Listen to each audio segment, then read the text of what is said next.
화요일 저녁 예배 나오신 여러분들 주의 이름으로 환영합니다. 오늘도 하나님의 은혜 가운데 잘 지내셨나요? 11월의 첫째 날을 허락하신 하나님께 감사하면서 우리 함께 예배하도록 하겠습니다. 새 찬송가 447장 이 세상 끝날까지 하나님께 드리십니다. 영상이 송출될 때까지 조금 기다려 주시기 바랍니다.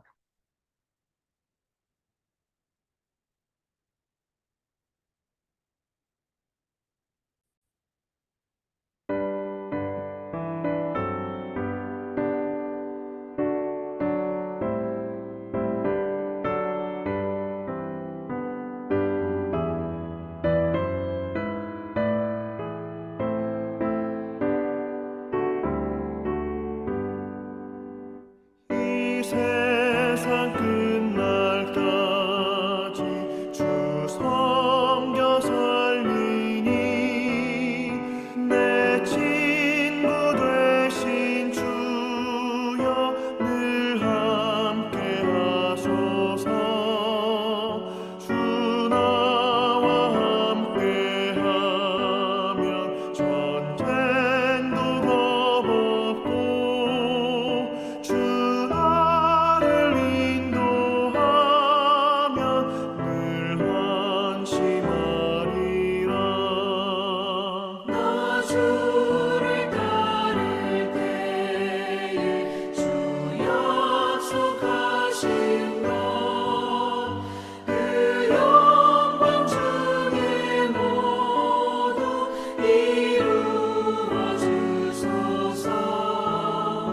나 주의 뒤를 따라 섬기며 살리니 그 크신 은혜 속에 날 인도하소서.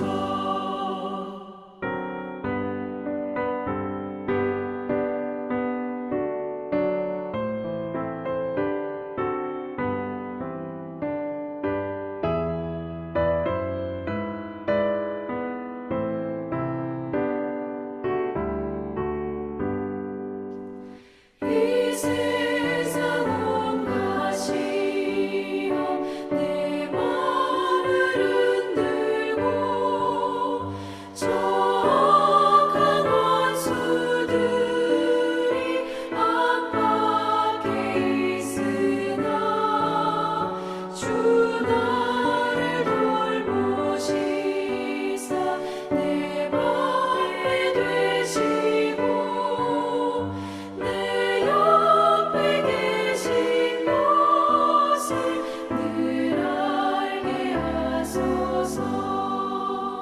저 영광 빛난 곳에 주 허락했으니 그 허락하신 곳을 늘 사모합니다. 끝까지 쉬지 않고 주 따라가리니 주 넓은 사랑으로 늘 인도하소서. 아멘.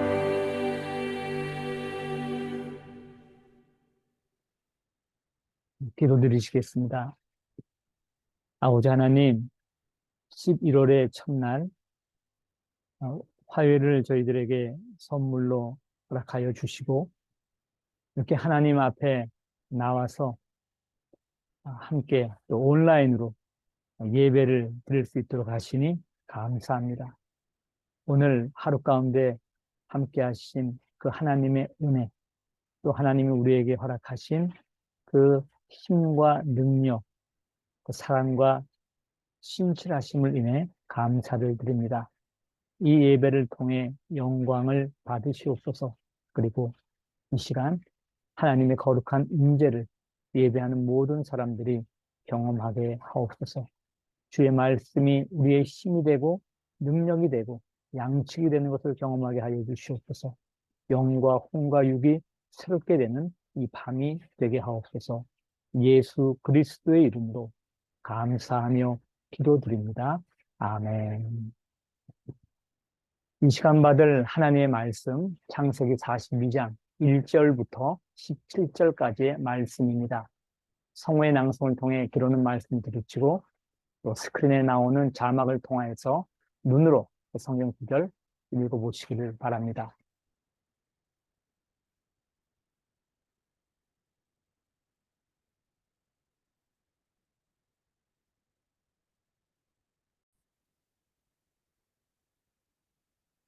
제42장.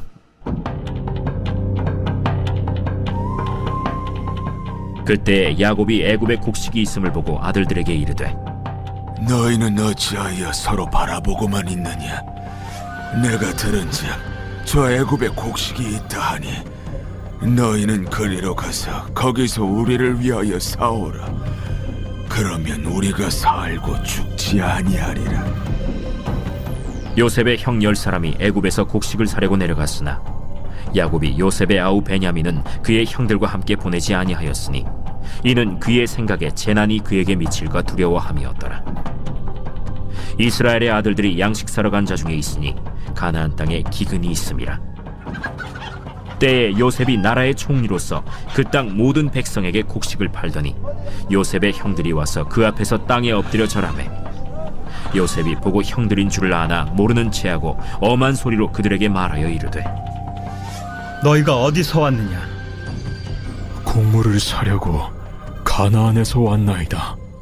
요셉은 그의 형들을 알아보았으나 그들은 요셉을 알아보지 못하더라. 요셉이 그들에게 대하여 꾼 꿈을 생각하고 그들에게 이르되, 너희는 정탐꾼들이라. 이 나라의 틈을 엿보려고 왔느니라. 내 주여, 아니니이다. 당신의 종들은 곡물을 사러 왔나이다. 우리는 다 한 사람의 아들들로서 확실한 자들이니 당신의 종들은 정탐꾼이 아니니이다. 아니라 너희가 이 나라의 틈을 엿보러 왔느니라. 당신의 종 우리들은 12형제로서 가나안 땅 한 사람의 아들들이라. 막내 아들은 오늘 아버지와 함께 있고 또 하나는 없어졌나이다.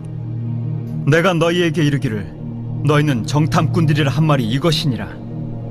너희는 이같이 하여 너희 진실함을 증명할 것이라. 바로의 생명으로 맹세하노니 너희 막내 아우가 여기 오지 아니하면 너희가 여기서 나가지 못하리라. 너희 중 하나를 보내어 너희 아우를 데려오게 하고 너희는 갇혀 있으라. 내가 너희의 말을 시험하여 너희 중에 진실이 있는지 보리라. 바로의 생명으로 맹세하노니 그리하지 아니하면 너희는 과연 정탐꾼이니라. 그들을 다 함께 3일을 가두었더라. 이 시간 우리가 받은 창세기 42장 1절부터 17절까지의 말씀은 이제 세상에 기근이 있는데 가나안 땅에도 기근이 있었습니다. 그래서 야곱의 가정에서 양식을 얻기 위해 야곱이 아들들을 애굽으로 보내는 그러한 내용이 나오게 됩니다. 어떤 과정에서 그들이 애굽으로 가게 됐는지 그런 내용이 나오고요. 그리고 또 한 가지 내용은 드디어 20년 이상의 세월이 지난 다음에 요셉과 형들이 만남을 갖게 됩니다. 물론 요셉은 형들을 알아봤지만은 형들은 요셉을 알아보지를 못했습니다. 오늘 이 말씀을 통해 우리 삶에 적용할 교훈들을 배워보도록 하겠습니다. 말씀을 조금 구체적으로 보겠습니다.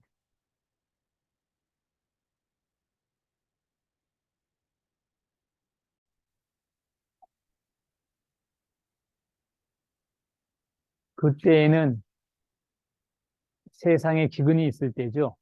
앞에 41장하고 연관됩니다.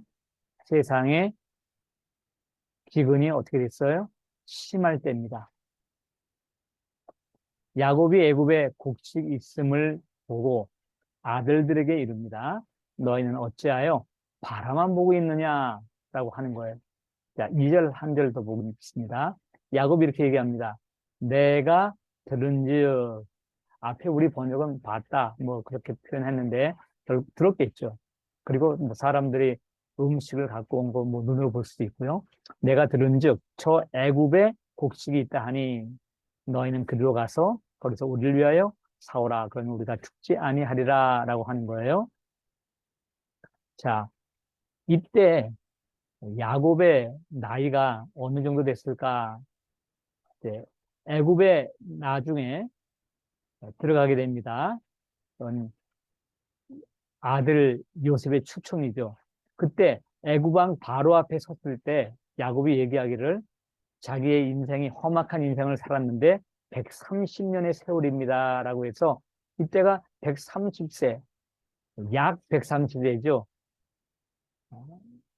아직 그 2년의 흉년이 다 지나가는 그런 시점은 아니에요. 그 와중일 겁니다. 그렇지만 약 130세로 보면 되는 거예요. 근데 오늘 대화에서 보면은 아직도 이 가정에서는 야곱이 가부장으로서 그 권위를 행사하고 있는 걸 보이는 거예요. 여기 보시면은 장자가 루벤입니다.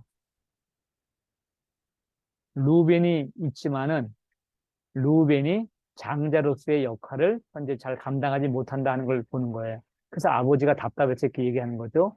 너희는 어찌하여 서로 바라만 보고 있느냐라고 하는 거예요. 자, 여기에서 우리가 한 가지 추측해 볼 수 있는 건 이겁니다. 애굽에 곡식이 있다는 소식을 야곱만 들었을까요? 루벤과 그의 형제들은 듣지 못했을까요? 아마 그들도 다 들었겠죠. 그리고 집에 양식이 떨어져 가는 거 다 아는 거 아니겠습니까? 그런데 애굽 그러면 뭐가 생각날까요? 이들에게 자기들이 팔았던 동생 요셉, 그 요셉이 죽었을 수도 있고 살았을 수도 있는 거예요. 근데 애굽 그러면은 마음에 좀 이렇게 흠칫하거나 어떻게 보면 돌아보기 싫은 장소가 될 수도 있는 것입니다. 아마 그래서 양식이 떨어져 있음에도 불구하고 그리고 애굽에 곡식이 있다는 것을 알았음에도 불구하고 가기를 주저하지 않았을까 그런 생각을 하게 되는 것입니다.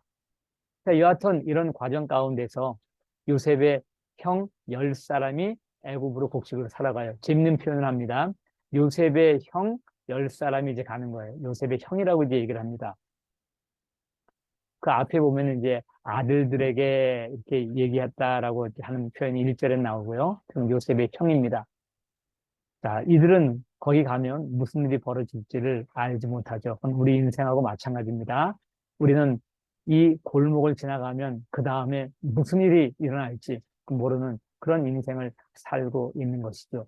자, 근데 여기 한 가지 재미있는 표현이 나와요. 그것은 뭔가 하면은 야곱이 요셉의 아우 베냐민을 형들과 보내지 아니하는 거예요.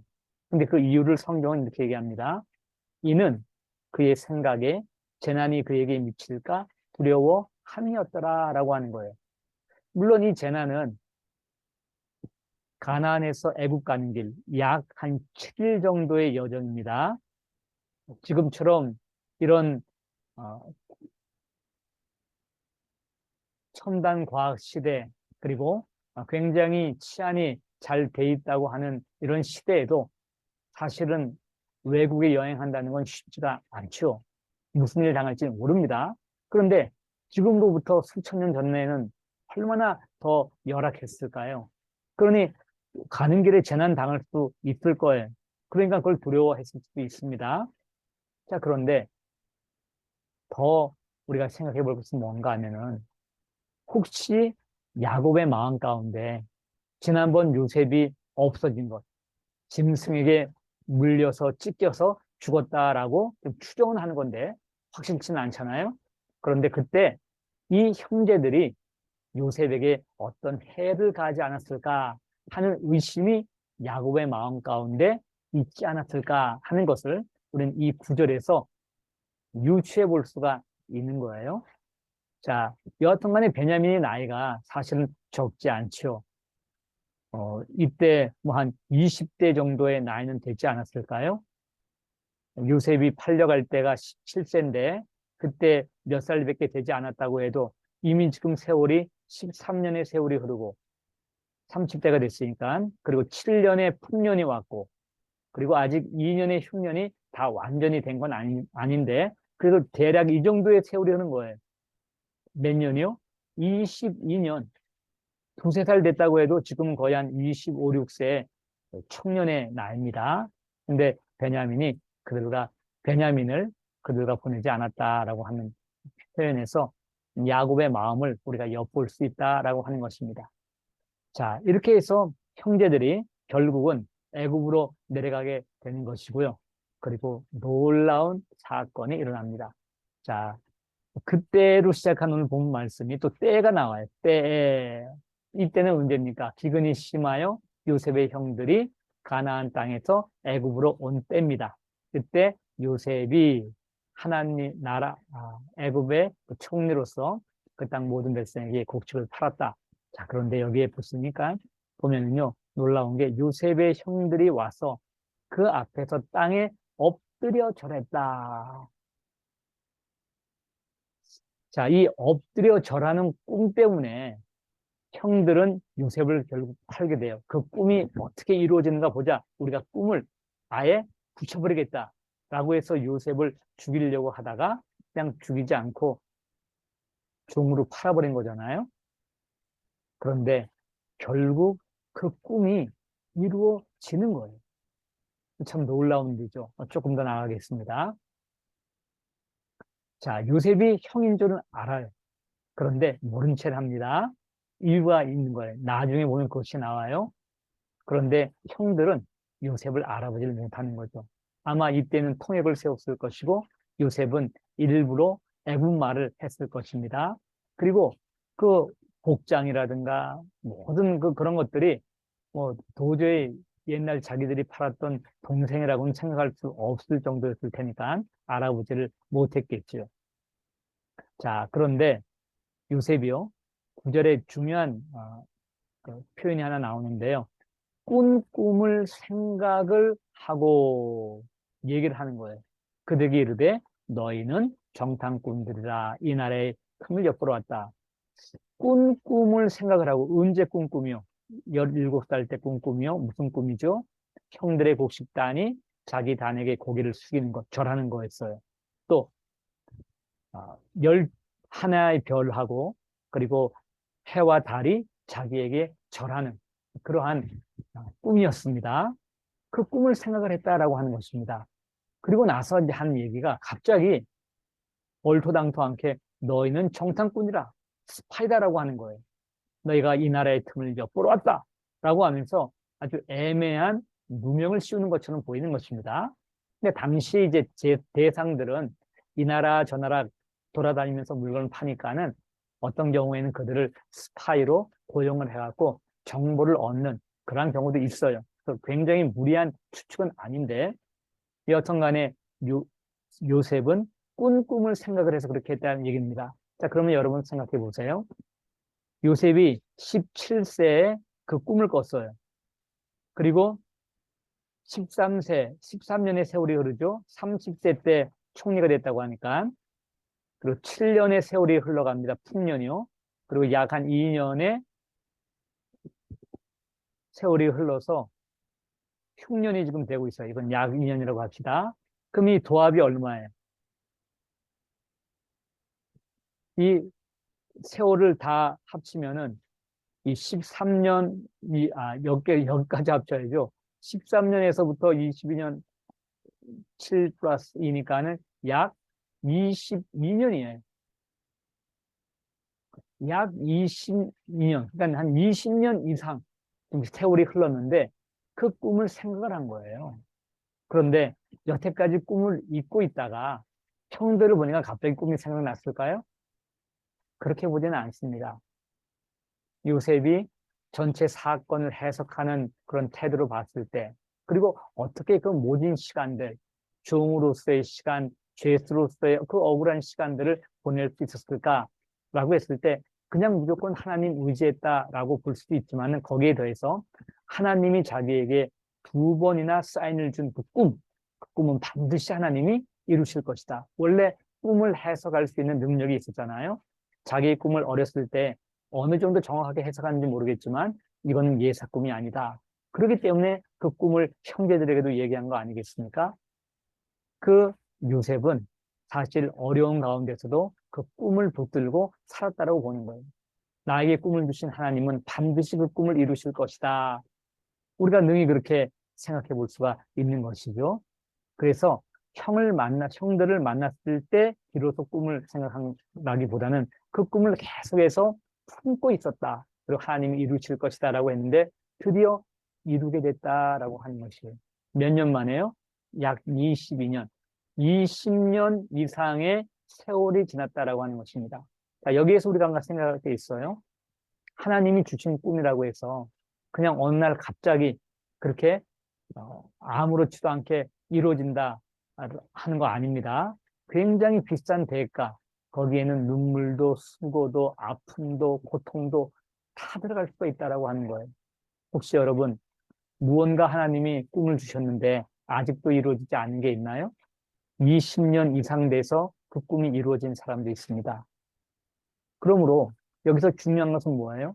하나님의 때를 기다리는 거죠. 기다림은 뭡니까? 그게 믿음이에요. 요셉이 하나님을 믿으니까 기다릴 수 있는 거죠. 그 젊은 나이에 아예 모르겠다. 뭐 하나님 나를 기억도 못하네. 그 귀한 꿈 꿨는데 개꿈인가 보다. 그리고 그냥 막 살았다고 생각해 보세요. 그에게 이런 날이 올 수 있을까요? 여러분, 하나님이 주신 꿈이 있나요? 하나님이 주신 약속의 말씀이 있나요? 그 말씀을 붙드십시오. 하나님은 변하지 않습니다. 하나님은 신실하십니다. 하나님은 전능하십니다. 그 하나님을 의지하시기를 바랍니다. 자, 드디어 형제들을 이제 만났는데 정탐꾼이라고 얘기하니까 형제들이 너무 억울해요. 그래갖고 자기들은 아니라고 누누이 얘기를 합니다. 자, 근데 결국은 나중에 이렇게 되는 거예요. 요셉이 하는 얘기가 자, 너희들 형제 가운데 뭐 하나는 없어지고 하나는 아버지가 있다고 하는데 그러면 있는 형제를 데려와라. 그러면 정말 너희들이 한 가족, 한 형제요, 한 아버지 밑에 형제들이요, 정탐꾼이 아니다라고 하는 것 내가 인정하겠다.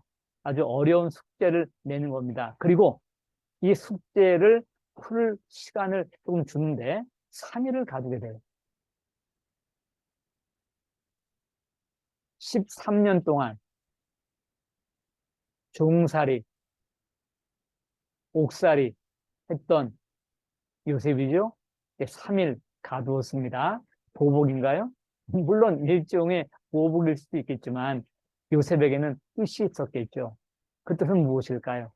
그것은 형제들의 마음을 한번 알아보고 싶은 거예요. 그들이 어떻게 반응하는가 알아보고 싶었던 거죠. 그래서 이런 일을 하게 되는 것입니다. 자, 이 창세기, 특별히 요셉의 이야기에서 중요한 주제 가운데 하나가 용서죠. 그리고 또 한 가지가 회복입니다.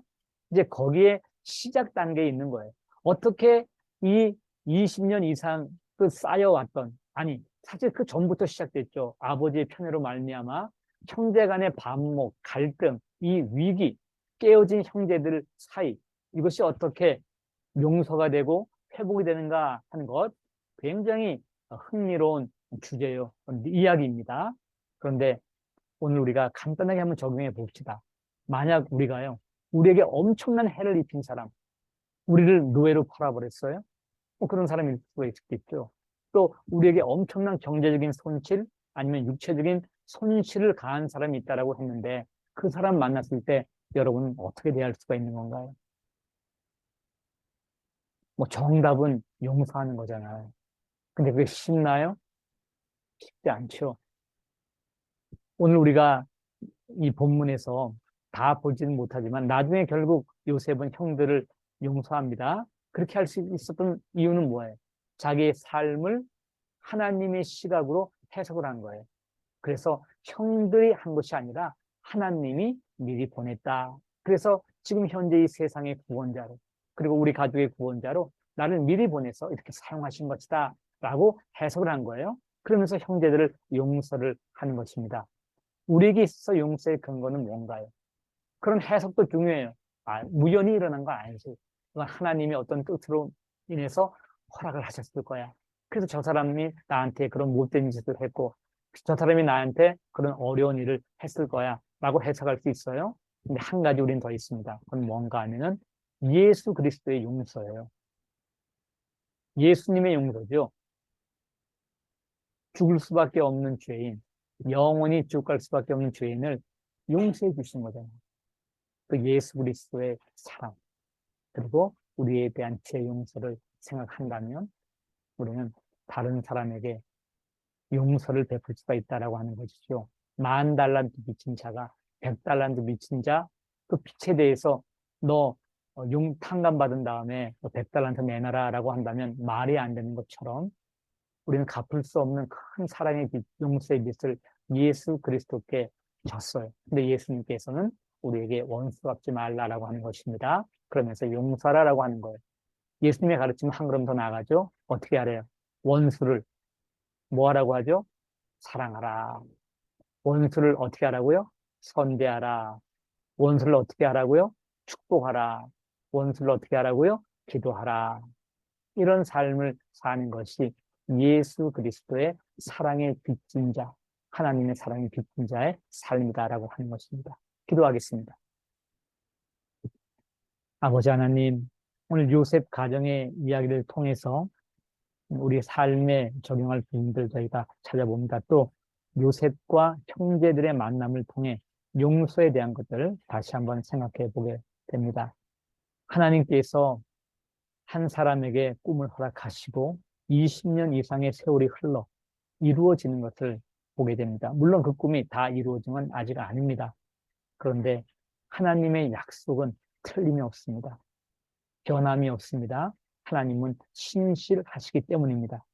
우리에게 주신 그 수많은 약속의 말씀들, 성경을 통해 주신 그 말씀들을 굳게 붙들게 하여 주시고 흔들리는 세상, 사람들 거기에 초점 맞추지 말고 약속의 말씀과 그 말씀을 주신 그리스도 예수 그리고 하나님 아버지께 초점 맞추는 저희들 되게 하여 주시고 늦더라도 우리의 생각으로는 늦더라도 그 말씀이 반드시 이루어짐을 믿게 하여 주시옵소서. 그리고 오늘 요셉이 형제들을 대하는 모습이 나왔는데 이미 우리는 그 결론을 알고 있습니다. 그런데 용서라는 것이 쉽지 않음을 또한 저희는 압니다.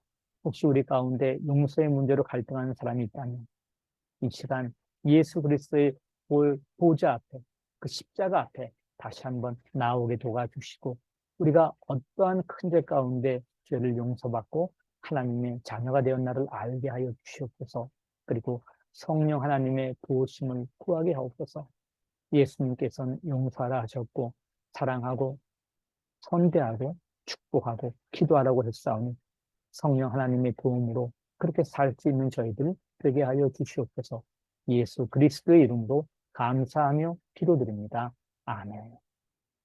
여러분, 오늘 공동체 성경 읽기 하셨나요? 안 하셨다면 이 밤이라도 하시고요. 또 성도들 위해서, 특별히 연약한 성도, 또 여행 가운데 있는 성도들, 또 여러분이 알고 있는 어려운 상황 가운데 있는 성도들을 위해서 기도해 주십시오. 주의 몸된 교회를 위해서, 또 저를 위해서도 기도해 주십시오. 이게 저는 미국에 들어가서 수요일 예배 때 원래 방송했던 그 자리에서 다시 여러분 찾아뵙겠습니다. 은혜로운 밤 되십시오.